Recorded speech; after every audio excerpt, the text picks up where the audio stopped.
शिवरायांचा पुतळा कोसळल्यामुळे मवियाने आक्रमक भूमिका घेतलेली आहे। या प्रकरणी विरोधक राज्य सरकारवरती टीका करण्याची संधी सोडत नाहीयेत आणि अशामध्येच महायुतीतील मित्र पक्ष असलेल्या अजित पवारांनी पुतळा कोसळल्याप्रकरणी आंदोलन करण्याची भूमिका घेतलेली आहे। त्यामुळे भाजप आणि शिंदेच्या शिवसेनेची अडचण निर्माण झाली आहे।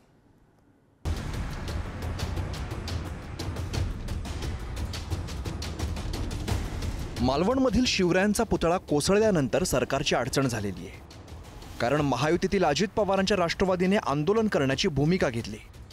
राष्ट्रवादीकडून राज्यभरातील छत्रपतींच्या पुतळ्याजवळ 1 तास मूकनिदर्शनं केली।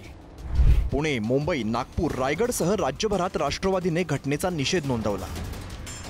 सत्तेमध्ये असो अथवा नसो, परंतु या सगळ्या गोष्टीचा निषेध करत असताना जी मंडळी याच्यासाठी जबाबदार असतील त्यांच्यावरती कठोरात कठोर कारवाई होणं खूप गरजेचं आहे। एखादा छत्रपती महाराजांचा ज्याची जागतिक स्तरावरती उंची असलेल्या माणसाचा पुतळा बनवताना किती मोठी काळजी घेतली पाहिजे, किती त्याच्यामध्ये सावधानता बरतवली पाहिजे, परंतु हे काही घडलं नाही। याच्यावर कठोर कारवाई व्हावी आणि पुढे कुणी अशा प्रकारची चूक करणार नाही इतकं कठोर शासन त्याला व्हावं ही आमची मागणी आहे। ये जो घटना घटी है, ये सुनकर देखकर हमारे दिल को बहुत ठेस पहुंची है।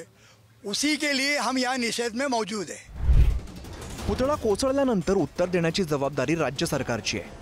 मात्र अशा परिस्थितीमध्ये महायुतीतील मित्रपक्ष असलेल्या राष्ट्रवादीने आंदोलनाची भूमिका घेतली आहे। परिणामी शिंदेची शिवसेना आणि भाजपाच्या गोटात नाराजी असल्याचं बोललं जात आहे। खरं म्हणजे अजितदादांनी देखील जाहीर माफी मागितली लोकांच्या तीव्र भावना लक्षात घेऊन। पण याच्यामध्ये मी एवढंच सांगतो की शिवसेना आमची असेल, भाजपा आहे, अजितदादा आहे, आम्ही सगळे महायुतीमध्ये काम करतो आणि शिवाजी महाराज हे आमच्यासाठी राजकीय हा विषय होऊ शकत नाही। हा विषय आमच्यासाठी श्रद्धा आणि अस्मितेचा आहे। त्यामुळे कुणीही याच्यामध्ये राजकारण करण्यापेक्षा शिवाजी महाराजांचा भव्य दिव्य पुतळा तिथं उभा कसा राहील यासाठी प्रयत्न केले। ही जाणून बुजून हेतू पुरस्कार झालेली घटना नाही आहे, याची चौकशी होईल। संबंधित जे दोषी असतील त्यांच्यावरती निश्चितपणे कारवाई होईल। कारण छत्रपती शिवाजी महाराज हे आपलं दैवत आहे, प्रश्न कुठे उद्भवत नाही। पण त्याचं राजकारण करून कुणी राजकीय पोळी भाजून घेण्याचा प्रयत्न करू नये। शिवरायांचा पुतळा कोसळल्याने मवियाने सरकार विरोधात भूमिका घेतलेली आहे। विरोधकांनी या प्रकरणाचं राजकारण करू नये असं आवाहन मुख्यमंत्री एकनाथ शिंदे, उपमुख्यमंत्री देवेंद्र फडणवीसांकडून केलं जात आहे। मात्र सत्तेत असलेल्या राष्ट्रवादीकडूनच आंदोलन करण्यात आल्यामुळे महायुतीत आलबेल आहे का असा प्रश्न उपस्थित होतोय। अगर वो आंदोलन कर रहे तो उनकी भूमिका क्या है, ये भूमिका के बारे में उनसे आपने जानकारी लेना चाहिए। उस पर मैंने कोई मत व्यक्त किया तो आप उसमें फिर से शुरू कर दोगे कि ये महायुति में गड़बड़ है, महायुति में तनाव है। छत्रपती शिवाजी महाराजांच्या प्रति एक आदर दाखवण्याचा आमचा हा प्रयत्न आहे। शिवरायांचा पुतळा कोसळल्याप्रकरणी अजित पवारांनी भर सभेमध्ये थेट राज्याच्या 13 कोटी जनतेची माफी मागितली। सत्ताधारी पक्षात एक पाऊल पुढे टाकत राज्यातील जनतेची सहानुभूती मिळवण्याचा प्रयत्न केला।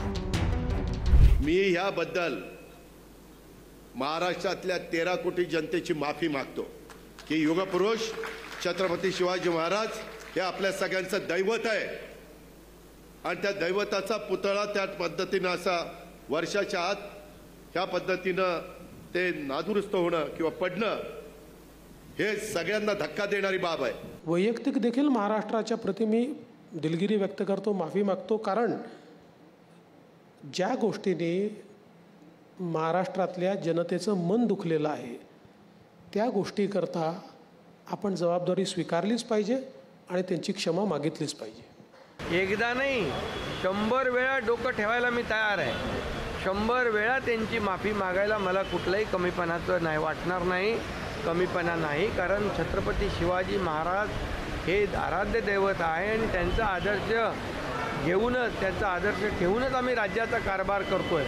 त्यामुळे मी त्यांच्यासमोर नतमस्तक होतो। मुख्यमंत्री लाडकी बहीण योजनेच्या माध्यमातून महिला मतदारांना आपलंसं करून घेण्यासाठी राष्ट्रवादी काँग्रेस पक्षाचा प्रयत्न आहे। ही योजना मुख्यमंत्र्यांनी नाही तर अजित पवारांनी सुरू केली असल्याचं परसेप्शन रुजवण्यामध्ये देखील राष्ट्रवादी यशस्वी झाल्याचं पाहायला मिळत आहे। यातच आता शिवरायांचा पुतळा कोसळल्याप्रकरणी अजित पवारांनी राष्ट्रवादीच्या कार्यकर्त्यांना आत्मक्लेश आंदोलन करायला लावलंय। त्यामुळे अजित पवार सरकारची कोंडी करतायत की सरकार म्हणून जबाबदारी झटकतायत असा प्रश्न उपस्थित होतोय. ब्युरो रिपोर्ट, पुढारी न्यूज.